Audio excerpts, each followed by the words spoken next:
Olá! Hoje nós vamos continuar o nosso curso de Geografia e vamos dar início à Geografia Geral. Nós vamos conhecer vários continentes e vamos dar destaques a alguns países. Hoje nós vamos iniciar pelo continente americano, pela América Latina. Vamos falar do México e da América Central. Geograficamente, o México está localizado na América do Norte, mas por suas características culturais, históricas, socioeconômicas, nós inserimos o México na América Latina, junto com a América Central e a América do Sul. Vamos começar conhecendo as características físicas do México através do seu mapa. O relevo mexicano apresenta algumas características interessantes.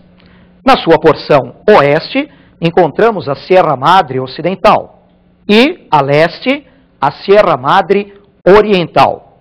Essas serras chegam a 4.000 metros de altitude e entre elas está o Planalto Central Mexicano. A rede hidrográfica do México é relativamente pobre e podemos destacar ao norte o Rio Grande, na fronteira com os Estados Unidos da América. O México apresenta ao norte áreas desérticas e na sua porção centro-sul o clima tropical como predominante. E aí nós vamos encontrar as florestas tropicais semelhantes à Mata Atlântica, especialmente junto à América Central. A população mexicana, atualmente ao redor de 100 milhões de habitantes, é de maioria mestiça, mestiços de brancos com indígenas. Lembre-se, o México sofreu colonização espanhola e, nesse país, viveram importantes civilizações pré-colombianas, como os astecas e os maias. Quanto às características socioeconômicas do México, esse é um país que tem algumas características semelhantes ao Brasil. Vamos conhecer algumas dessas características através de uma tabela. No México, a expectativa de vida, semelhante à nossa, é de 69 anos para os homens e 75 anos para as mulheres. A taxa de analfabetismo, inferior à brasileira, é de 10%. E a mortalidade infantil, preocupante, como a nossa, de 31 por 1.000. A população mexicana está concentrada especialmente no centro do país, onde estão algumas das suas maiores cidades. A economia mexicana, que é importante conhecermos também, lembra que no centro do país também há uma forte concentração do setor industrial. Vamos verificar isso através do mapa político do México. Podemos começar destacando a cidade do México, que é uma das maiores do mundo, e além da cidade do México, Puebla e Guadalajara. Um pouco mais ao norte, aparecem as cidades de Torreón e Monterrey. Junto ao litoral do Golfo do México, destacamos Tampico e Veracruz. E essa é uma área importante na produção de petróleo. E mais ao norte, junto à fronteira com os Estados Unidos, Ciudad Juárez e Tijuana. Na economia mexicana é muito importante essa questão do petróleo. O México é um importante produtor e exportador de petróleo no continente americano.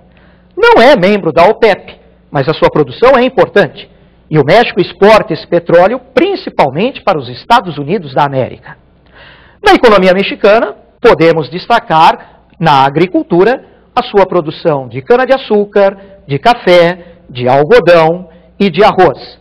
E podemos complementar também com a pecuária extensiva de corte. O desenvolvimento industrial do país, além da região central, que é importante, também apresenta outros centros industriais ao norte, inclusive recebendo investimentos de empresas americanas em virtude da participação do México no NAFTA, o Acordo de Livre Comércio da América do Norte. Agora vamos conhecer a América Central.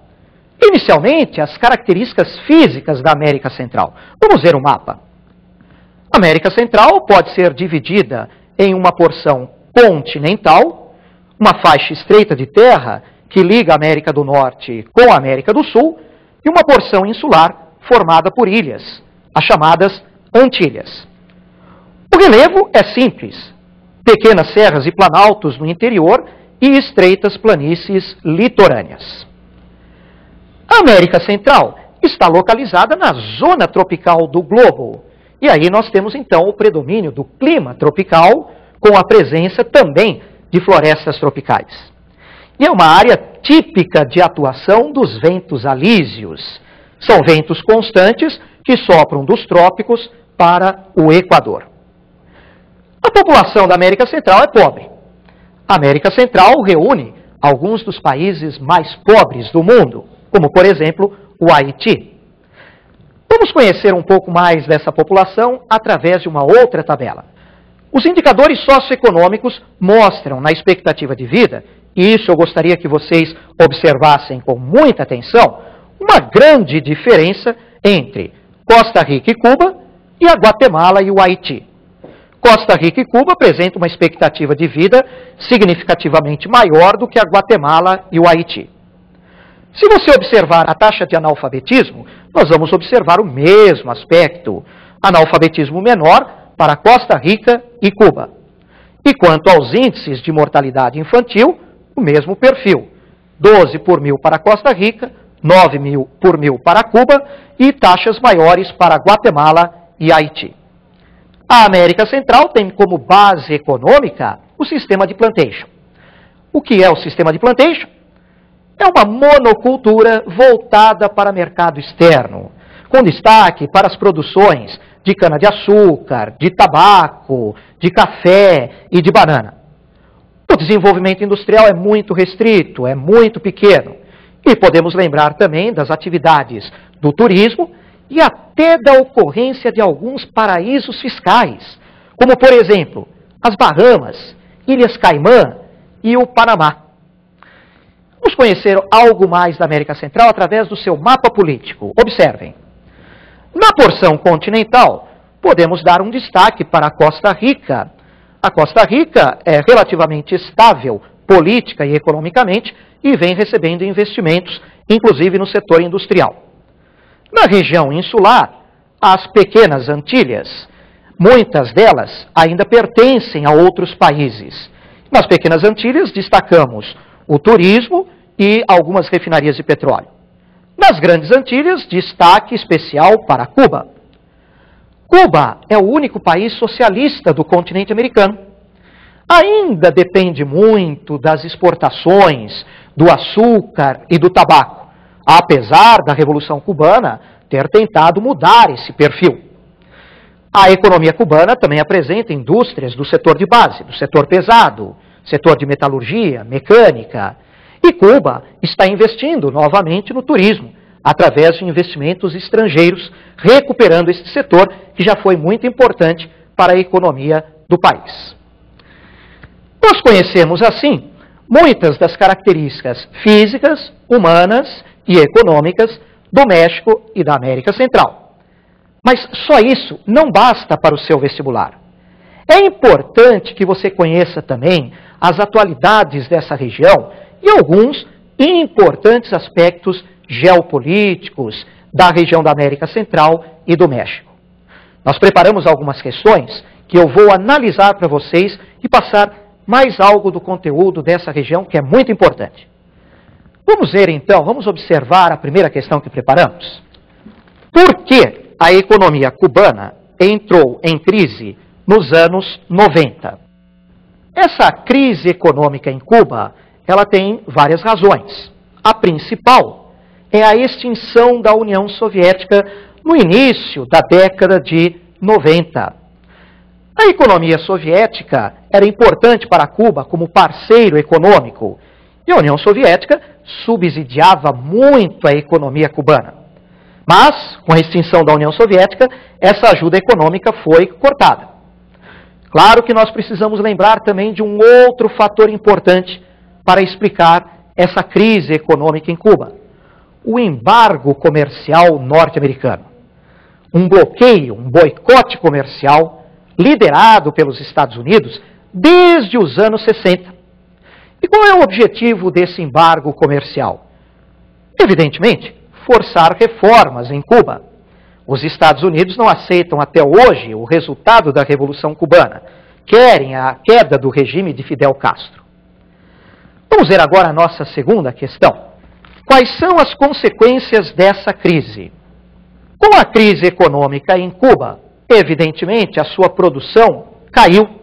O setor industrial e o setor agrícola tiveram uma queda de produção.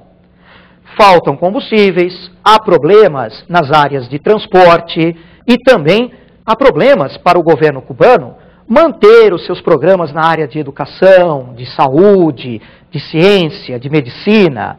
Há, portanto, uma queda do padrão de vida dessa população cubana, dificuldades para o país. Vamos ver agora a nossa terceira questão. Como podemos caracterizar os movimentos migratórios nessa região? Como se trata de uma região subdesenvolvida, pobre, há uma migração de pessoas da América Central e do México em direção aos Estados Unidos da América, principalmente.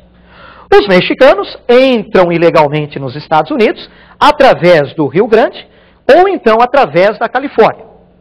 Da América Central saem porto-riquenhos, haitianos e cubanos. Muitos cubanos têm enfrentado o Estreito da Flórida para entrar ilegalmente nos Estados Unidos. E alguns deles têm naufragado nesse estreito. São os chamados balseiros. Vamos ver agora mais uma questão. O México e a América Central são áreas politicamente instáveis. A instabilidade econômica é acompanhada também pela instabilidade política. México e América Central apresentam esse perfil. Na América Central, nós podemos lembrar de longos períodos ditatoriais, revoluções, podemos lembrar da Revolução Nicaragüense, da Guerra Civil em El Salvador, e mesmo o México também tem seus problemas.